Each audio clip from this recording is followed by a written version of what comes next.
这是我第一次讲烟斗草，但是我所讲的肯定是你从来没有听过的，而且是最科学、最让你长见识的。黄角盘是每个斗友都抽过的，它很便宜，很不起眼，但是它却有着大学问。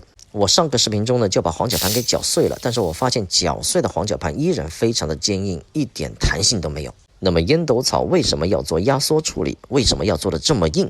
肯定有人会给你讲一些传说故事，但是我要给你讲科学。在同等重量的情况下，这种整块的木炭它燃烧的时间是非常长的，而这种碎掉的松散的木炭它燃烧的时间非常短，所以在单位时间内，这种碎掉的松散的木炭它释放的热能是这种整块木炭的好几倍。这种碎炭它释放的热量过大，温度过高，所以它是不适合用来做高级的直火料理的，既不好吃又不健康。这种碎掉的粉末状的木炭是适合发电的，因为它释放热量特别快，而高级的直火料理肯定是用的高密度的坚硬的倍长炭。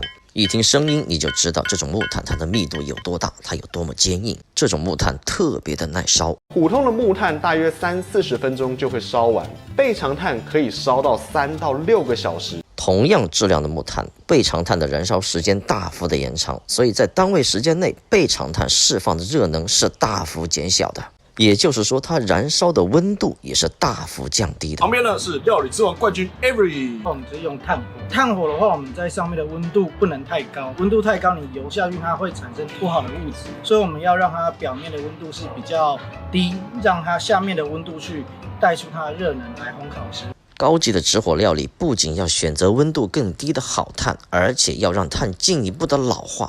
炭呢已经变成白色的状态，就代表它已经开始在老化了。中间的炭火是已经烧过冷却之后的炭。木炭一定要在它表面烧出一层白灰之后才能用来烤肉，这样的木炭温度会更低。烟斗草对于烟斗来说，它一个重要的作用就是燃料。我在以前的视频中就提到过，烟斗实际上是一种高温燃烧的烟具。虽然我们无法解决烟斗高温燃烧的问题，但是我们可以从斗草上做文章。斗草制造商们发现，压缩之后的斗草，它的燃烧时间会大幅的延长，它的风味也会变得更好。这实际上都是因为燃烧温度降低的作用。到目前为止，我是世界上第一个用火焰设计的角度来科学的分析烟具和烟草的人。